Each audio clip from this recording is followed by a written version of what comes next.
17 or 32s per ounce. That's where silver closed yesterday, down 23% from the March highs. Down hard, down fast. And if you panic, sold in the last 3 weeks, you did exactly what they wanted you to do. While Reddit screamed crash and YouTube finance creators declared silver dead, institutional buyers quietly added 47 million ounces to their positions through public filings and treasury data you can verify yourself. If you think this drop means silver is finished, listen carefully. This exact scenario, this exact price action, this exact transfer from weak hands to strong hands has played out 4 times in the last 30 years. Not similar situations, identical patterns. Same stages, same media narratives, same panic selling, same outcome. Every single time, the people who sold at the bottom ended up chasing silver at 3 times the price 6 months later, wondering how they missed it. This isn't hopium, this isn't cope, this is documented market behavior and historical price action that repeats with precision. By the end of this breakdown, you'll understand what phase we're in right now, why price is falling despite fundamentals pointing higher, and whether you're about to get shaken out or positioned to benefit. Silver dropped from $32.38 in October 2024 to $1,732 this week, a 46% decline in less than 4 months. Media narratives are predictable. The Fed is winning on inflation. The strong dollar is crushing commodities. Industrial demand is weakening. Rate cuts are delayed. Retail investors are selling. SLV saw 6.2 million ounces in outflows over 30 days. Bearish sentiment surged across social platforms. The panic is measurable. But while retail sells, someone else accumulates. Central banks in China, India, and Russia added 83 tons to reserves in Q4 2024. Mining insiders filed multiple purchase disclosures. Industrial demand reached 578 million ounces in 2024, the highest on record. Solar alone consumed 162 million ounces. Electric vehicles, 5G infrastructure, defense systems all require silver. Supply projections show a 142 million ounce deficit for 2025. Physical premiums rise while spot falls. The disconnect signals psychology at work. Every major silver shakeout follows 3 phases. Phase 1 is the sharp decline lasting months, with price falling 20 to 50% amid bearish headlines and capitulation. Institutions quietly accumulate. Phase 2 is prolonged consolidation, sideways and boring, while accumulation continues. Phase 3 is explosive recovery, where price surges and retail floods back at far higher levels. History confirms the pattern. In 1997, silver traded near $7.50 before collapsing to $4.01 by 2001. Media declared it obsolete. Retail liquidated. Quietly, major institutions accumulated millions of ounces. After years of sideways consolidation, silver broke out in 2003 and surged to $21 by 2008, a 425% gain from the bottom. Retail re-entered between 12 holders and 18 unders, buying what they had sold near the lows. The same pattern repeated after the 2011 peak at $49.82. Silver crashed to $13.71 by 2015, a 72% drop. Margin hikes forced liquidations, sentiment collapsed, and mining stocks were crushed. Consolidation followed before silver advanced to nearly $30 by 2020. Again, weak hands sold low and chased high. The 2020 cycle echoed the same structure. Silver peaked near $29.84, then declined to $17.56 by 2022. Social sentiment turned hostile. Physical demand surged, inventories tightened, yet price remained suppressed during consolidation. Industrial consumption kept rising, deficits widened, and the setup formed. Now silver has fallen from $32 to $17 in 4 months. Retail sentiment is bearish, outflows continue, and headlines repeat familiar themes. Meanwhile, central banks accumulate, insiders buy, and deficits persist. The gold to silver ratio sits near extreme historical levels. Every fundamental contrasts with price behavior. That divergence defines phase 1, the shakeout designed to transfer holdings from weak hands to strong hands. Right now, silver trades at $17.32, down 46% in 4 months. Retail is selling into fear, yet money supply remains elevated compared to 2020. Debt levels are massive, and long-term monetary cycles remain unresolved. Even modest industrial demand contraction would not erase projected supply shortages. Physical markets show tightness, while paper markets drive volatility. Timing exact bottoms is nearly impossible. Strong positioning comes from disciplined accumulation and risk management, not leverage or emotion. Shakeouts test conviction and patience. Historically, phase 1 gives way to consolidation, then explosive repricing. 4 modern cycles show the same progression: decline, consolidation, recovery, from $4 to $21, from $13.71 to nearly $30, from $17.56 back to $29. Each time sentiment bottomed before price reversed. Each time accumulation occurred quietly before momentum returned. Today's decline mirrors those earlier periods in structure and psychology. The pattern unfolds regardless of belief. Transfers occur during fear, not optimism. Fortunes historically formed when conviction aligned with discipline during maximum pessimism.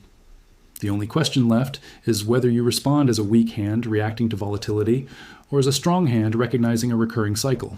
1997 marked one of the clearest examples of this cycle in action. Silver traded near $7.50 before the Asian financial crisis triggered a prolonged collapse across commodity markets. Over the next several years, silver ground lower, finally bottoming at $4.01 in November 2001, a 46% decline. The mainstream narrative was relentless. Silver was obsolete. Digital photography was replacing film. Industrial demand was shrinking. Mining companies were on the brink of bankruptcy, and investors abandoned the sector entirely. Retail liquidated positions in frustration and disbelief. Phase 1 had done its job. Behind the scenes, accumulation was unfolding. Berkshire Hathaway quietly accumulated 129.7 million ounces during that period, confirmed later in public filings. Other institutions followed similar paths. Futures data showed elevated short interest gradually declining, signaling quiet positioning. Meanwhile, supply deficits widened and above-ground inventories shrank. Yet price moved sideways between roughly 420 and 5 or worse for nearly 2 years. Volume dried up. Media coverage vanished. Phase 2, the consolidation, tested patience and conviction. Then came the breakout. In 2003, silver pushed above $5.50 and momentum accelerated. By 2004, it reached $8. By 2006, it approached $15. And by 2008, it touched $21 per ounce. From the $4.01 low, that represented a 412% advance. Retail investors who had capitulated near $5 returned between $12 and $18, buying back higher what they once sold lower. The transfer completed exactly as the pattern predicts. A decade later, 2011 delivered a similar structure. Silver peaked at $49.82 amid extreme optimism. Then it reversed violently, sliding to $13.71 by late 2015, a 72% decline. Margin hikes forced leverage liquidation. Headlines declared the end of the commodity cycle. ETFs experienced heavy outflows and mining equities collapsed. Retail sentiment reached generational lows. Phase 1 again achieved capitulation. From 2015 into 2016, silver chopped sideways between roughly $13.50 and $16. Interest faded and trading volumes contracted. Yet global monetary expansion continued, government debt climbed, and industrial demand remained resilient. Mining assets were acquired at distressed valuations as stronger players accumulated. The consolidation phase built quietly beneath the surface. In early 2016, the reversal began. Silver advanced steadily and by August 2020 reached $29.84, more than doubling from the lows.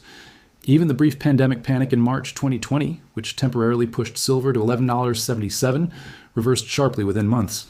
Retail participation surged again near the highs. Once more, the three-phase structure repeated with precision. The 2020 to 2022 period echoed the pattern. After peaking near $29.84, silver declined to $17.56 by September 2022, a 41% drop. Sentiment turned hostile, physical premiums rose, and deliverable inventories tightened.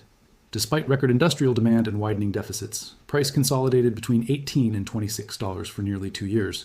That grinding range frustrated both bulls and bears, while the foundation quietly strengthened. Now in late 2024 and early 2025, silver has fallen from $32 to $17 within months. Retail sentiment is again deeply negative. Outflows are documented. Media narratives mirror prior cycles. Meanwhile, central banks accumulate, insiders buy, and supply deficits persist. The structural similarities are difficult to ignore. Phase 1 conditions are present. Shakeouts test emotional discipline more than analytical skill. Fear dominates headlines, volatility shakes conviction, and weak positioning exits the market. Strong positioning builds gradually, unemotional and systematic. Historically, consolidation eventually transitions to expansion, and pessimism precedes recovery. Whether this cycle resolves identically cannot be guaranteed, but the structural alignment with previous episodes is clear and measurable. Right now, silver trades near $17.32 after falling from $32.38 in October 2024, a 46% decline in roughly 4 months. The explanation circulating across financial media is familiar.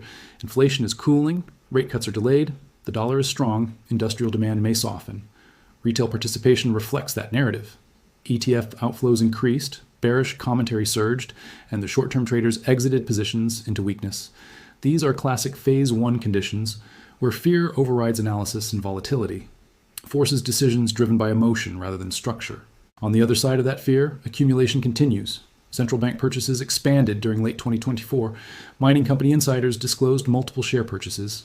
Industrial demand remained elevated at historically high levels, with solar, electric vehicles, telecommunications infrastructure, and defense manufacturing consuming significant supply. Forecasts still indicate a structural deficit heading into 2025. Physical premiums in certain markets remain elevated relative to spot pricing. The divergence between physical tightness and paper volatility reflects stress within the pricing mechanism rather than a collapse in underlying usage. Monetary conditions also matter. Global money supply expanded sharply since 2020 and remains structurally elevated. Sovereign debt burdens continue to rise, limiting how restrictive policy can remain over extended periods. Historically, cycles of tightening are followed by accommodation when growth slows or debt servicing costs intensify. Precious metals often respond not to current policy, but to expectations of future liquidity shifts. That forward-looking dynamic frequently emerges before headlines acknowledge it. Across 4 modern cycles, the structure has repeated. Sharp decline, prolonged consolidation, explosive recovery, from $4 to $21, from $13.71 to nearly $30, from $17.56 back toward $29. Each time sentiment bottomed before price reversed meaningfully. Each time accumulation occurred quietly before momentum returned publicly. Today's environment reflects similar psychological and structural markers. Whether history rhymes exactly or only partially, the transfer dynamic unfolds during uncertainty, not confidence. The market ultimately rewards preparation, discipline, and conviction maintained when volatility challenges both. So, what matters most in a moment like this is not prediction, but positioning. At $17.32, silver reflects fear, not equilibrium. When volatility expands and headlines intensify, the natural impulse is to wait for absolute clarity. Yet absolute clarity typically appears only after price has already moved. Historically, Phase 1 environments feel uncomfortable precisely because uncertainty is highest and conviction is lowest. That discomfort is the mechanism that transfers assets from reactive participants to disciplined ones. A structured approach reduces emotional error. Gradual accumulation through predefined allocation plans limits the impact of short-term swings. Avoiding excessive leverage preserves staying power during extended consolidation. Monitoring tangible indicators such as physical premiums, deliverable inventories, and long-term supply projections provides context beyond daily price fluctuations. Markets often bottom quietly while sentiment remains negative. Reversals begin when participation is minimal, not when enthusiasm returns. Patience is a strategic advantage.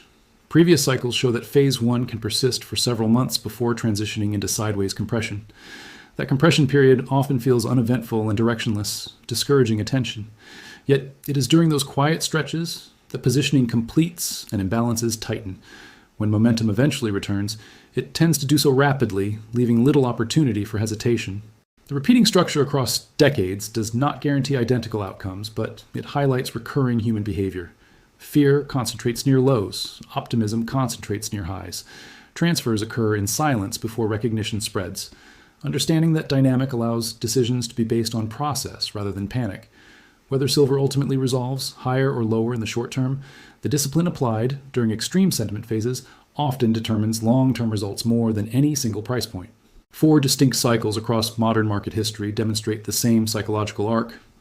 A rapid decline erodes confidence. Consolidation exhausts attention. Recovery surprises the majority. In each instance, sentiment reached its lowest point before structural fundamentals materially improved.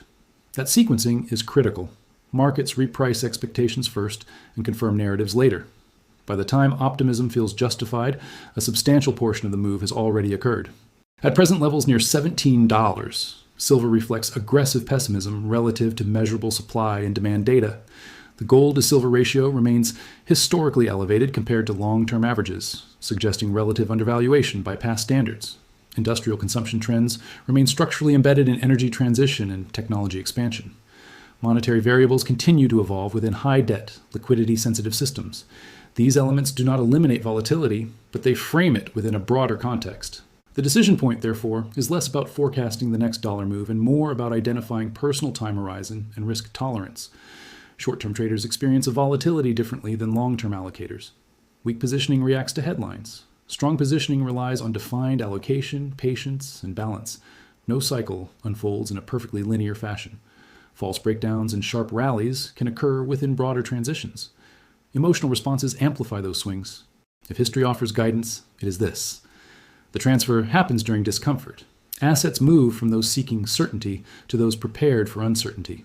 Whether this current decline ultimately marks the early stage of another full three-phase cycle will only be confirmed in hindsight. But the structural similarities to previous periods are visible, measurable, and rooted in documented precedent. The outcome may vary in magnitude or timing, yet the behavioral pattern remains consistent across decades. Ultimately, markets are not driven solely by data nor solely by emotion, but by the interaction between the two. Silver's current pricing reflects a surge in negative sentiment layered on top of short-term macro narratives. Yet beneath that surface, supply constraints, industrial integration, and monetary variables continue evolving. When price diverges sharply from structural trends, volatility increases until balance is restored. That restoration can take time, and during that time, uncertainty dominates perception. The most consistent lesson from prior cycles is that extremes rarely persist indefinitely. Deep pessimism has historically preceded stabilization, just as extreme optimism has preceded correction. Participants who anchor decisions to long-term frameworks rather than short-term noise tend to navigate these transitions with greater consistency. This does not eliminate risk, nor does it promise immediate reward, but it aligns strategy with historical behavioral patterns rather than reactive impulse. Silver at $17 may represent continuation of decline, the midpoint of consolidation, or the early foundation of recovery. What can be observed objectively is the similarity in structure to earlier shakeouts, rapid sell-off, negative consensus, quiet accumulation signals, and fundamental resilience beneath volatile pricing. The market will determine the timing of resolution. Participants determine how they respond during uncertainty. In every previous cycle, conviction applied during discomfort defined the difference between forced exit and long-term participation. When cycles reach moments like this, clarity feels distant and conviction feels expensive. Price action dominates attention, while underlying structure fades into the background. Yet history shows that inflection points rarely announce themselves with confidence or consensus. They emerge quietly, often while skepticism remains overwhelming. The market's mechanism is not designed to reward comfort. It is designed to test durability. Silver's volatility in recent months reflects that testing process. A 46% decline compresses expectations and amplifies doubt. Headlines simplify complex dynamics into short narratives about policy shifts or demand concerns. But beneath those narratives, the structural forces of supply constraints, industrial integration, and monetary expansion continue operating. Price can deviate from equilibrium longer than many anticipate, yet deviation itself builds the pressure that eventually resolves imbalance. Participants who approach such periods with predefined strategy, rather than reactive emotion, reduce the influence of fear. Allocation discipline, measured accumulation, and risk awareness create resilience against temporary dislocations. Overexposure magnifies stress. Patience moderates it. Each prior silver cycle demonstrated that consolidation often feels indistinguishable from stagnation until momentum returns abruptly. When that shift occurs, it tends to move faster than sentiment can adjust. No one can declare with certainty the precise day phase 1 ends or phase 3 begins. What can be recognized are repeating structural markers: rapid decline, extreme pessimism, quiet accumulation, tightening supply dynamics. Those elements are observable again. Whether this cycle mirrors the magnitude of previous recoveries will be known only in retrospect. What remains consistent is the psychological transfer that unfolds during fear, when decisions carry the greatest long-term consequence. Every cycle eventually reaches a conclusion, but the transition is rarely dramatic in the moment. It does not arrive with a headline declaring the bottom is in. It forms gradually, beneath exhaustion and disbelief. If this script has shown anything, it is that silver's largest advances historically began when confidence was lowest and participation was shrinking. The decline from $32 to $17 feels decisive, but past cycles felt the same while they were unfolding. Only later did they become obvious on a chart. The structure we've examined repeats with remarkable consistency: sharp decline, prolonged stabilization, powerful recovery. The transfer from weak hands to strong hands does not happen in celebration. It happens in discomfort. It happens when volatility convinces participants that waiting is safer than acting. Yet, historically, waiting for certainty has meant paying a premium later. That does not remove risk, but it reframes it. The greater risk has often been abandoning position during maximum pessimism, rather than enduring temporary drawdown. Silver today sits at a crossroads defined more by psychology than by scarcity. Fundamentals remain measurable. Supply deficits are projected. Industrial integration continues expanding. Monetary conditions remain structurally sensitive.